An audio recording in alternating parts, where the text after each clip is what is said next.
Welcome to HortTube. My name is Jim Putnam. Got an ice storm coming and I want to show you some of the preparation that I'm doing for that. I'm in Raleigh, North Carolina, Zone 7B, and we are always on the edge of ice and snow. I am literally in the dividing line where to the north and west of me, they typically get all snow, and where I'm at and to the south, we tend to get more ice events. The difference being, if this was all snow, if there were 8 to 10 inches of snow, which some people just to the west of me are getting, I wouldn't do anything. Snow's a great insulator. It would lay an insulation blanket across the garden. Not a big issue.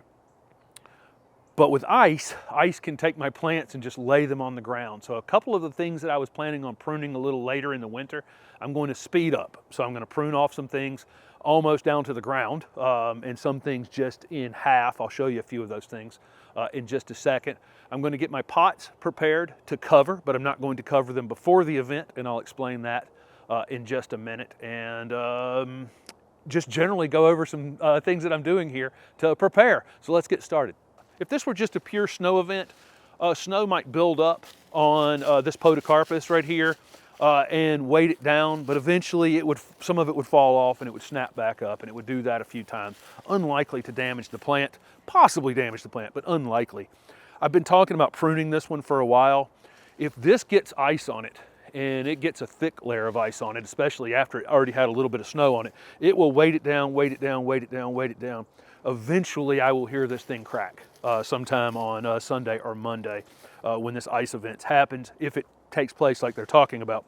I've been talking about pruning it for a while anyway, and I'm going to just go ahead and prune it almost in half.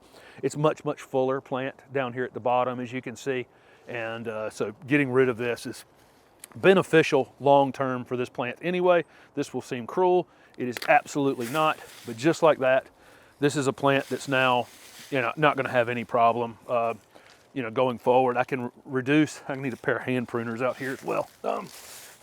Reduce some of this this growth as well.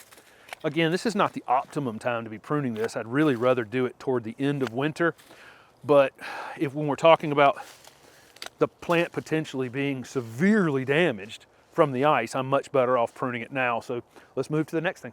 Another thing I'm going to go ahead and cut down is some of my herbaceous perennials. This is a salvia that's gone completely dormant, and I could have done this anytime at this point, but I'm going to go ahead and do it now. I'd rather do this on my own than have the ice come in here and bend this thing apart and splay it open down at the bottom and potentially crack it right down at the bottom. So I'm much better off just going ahead on my own terms and just dropping these off onto the ground just like that. They can go in the compost pile and done deal. Any grasses that you've got, any perennials that are still standing in the landscape at this point. If you're worried, if it looks like something that could potentially, the weight could bend it apart and potentially crack it down at the base, allowing water to get into it, go ahead and cut it off. Here's a butterfly bush that reached 6 feet in height last year. I typically wait to prune these back. What are you doing back there, Holly? I typically wait to prune these back until the very late winter. I moved one recently and I cut it back when I did. Doesn't really matter all that much, but I would prefer to do it at the end of February. Not going to hurt it by doing it today, but if I leave it like it is right now, the weight of ice will pull this thing down and it will crack it somewhere down here, allowing water to potentially get down into the actual crown of the plant and then freeze thaw and literally kill it. And I'm speaking from experience on this. All I do on a butterfly bush is just cut above a leaf node. So, you'll see where new growth is already trying to come out for this next year, down lower on the plant, and just cut just above those. Quick and easy. And you don't even have to clean this stuff up today. Just go around and drop it off and, drop it on the ground and move on with your life, and it won't, the plant won't die from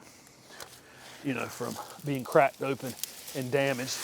But you don't necessarily have to complete the job 100%. So I think that's that. I have 2 other butterfly bushes, including one that's directly behind here that I'm going to cut down, and one over here by the street corner that, again, same problem. you're better off cutting them down on your own than you are letting them fall down and crack open. Couple plants in the landscape I can't do anything about that I'm actually concerned about. This Empress of China dogwood, it keeps its leaves in the wintertime, which is great. It's great that it's evergreen until it gets covered in ice, and I have a feeling this thing is really gonna have the pressure applied to it if we actually get the kind of ice that they're talking about. It's gonna snow first, and in between that snow and ice, I'll probably come out here and try to knock some of this weight of the snow off of it so the ice doesn't encapsulate the snow on it. After that, I won't do anything. Be careful trying to get ice off of plants. You can sometimes do more damage than good. You can end up causing the cracks yourself. So whatever's gonna happen is gonna happen. But again, if I can get the initial snow off of it, that happens just by giving it a light shake and take some of the weight off of it before the actual ice event, I will. But otherwise, I'm gonna sweat this one out. And there's probably a few other things in the landscape as well that you just can't do anything about them. You just kind of have to hope for the best. Let me show you some containers on the driveway. Because I'm a giant plant collector, of course I have a driveway full of plants. Plants that I'm planning on planting, plants that I'm doing video work with, some plants that I'm planning on giving away, so on and so forth. They're all packed together here. I have a few things, I have a few plants that I don't want to risk getting any serious cold on, and so they're actually on my back porch, and I can bring those in if I need to. Everything else I've left here on the driveway, packed them pot tight. Okay, they're just pot to pot to pot to pot. Then I've watered them, and so I've watered them extremely well. Do this with all of your container plants around the landscape. If we actually get a snow or ice event like they're talking about, I have done this for a long, long time. The temperatures on the other side of it will be colder than what they're currently predicting. We get this thing called the white ball effect, where if you have snow and ice to your north and west, the air can't moderate as it comes from the north. And so every single time we get one of these snow or ice events, they're predicting 25 for a low the next night, and it ends up being 14.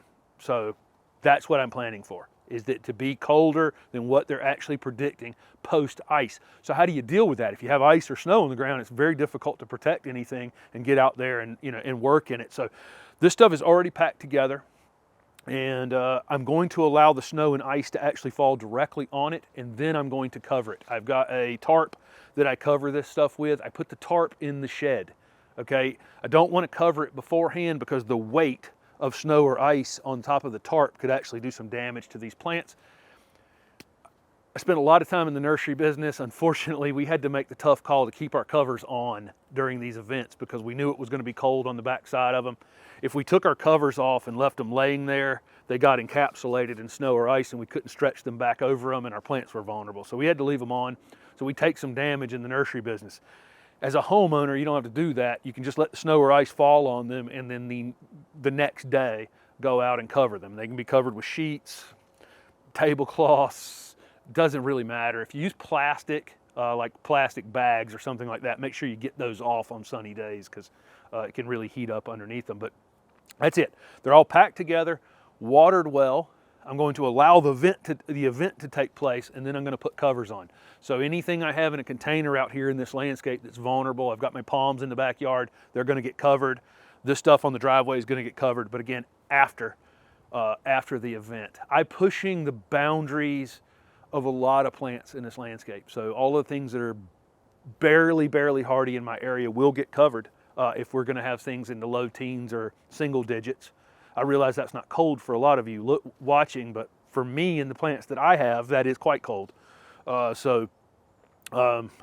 Again, whatever I'm pushing the boundaries on will get covered when they reforecast, and I guarantee you they will reforecast the nighttime temperatures lower, but that's it. So I'm cutting things off that I think make the plant vulnerable, cutting some of my perennials down, grasses down, butterfly bushes down, anything that could split apart and crack that I was going to cut in 3 weeks anyway, cut it now. Just drop it in place and walk away. You don't have to clean it up. It should be a quick and easy job. A few plants, evergreen plants that have a lot of leaves like that dogwood, that plant's potentially problematic for me. There's nothing I can do about it, so I'm not going to sweat it. But I do, that's the one I'll be keeping an eye on and keeping my fingers crossed about. Your containers, get them packed together, watered, cover them after the snow or ice event, because that's when you're going to get your super cold night, is right after that. So that's what I'm doing to prep in my landscape for an upcoming ice storm. Thanks for watching. Thanks for following along. Don't forget to subscribe to the channel for upcoming content. See ya.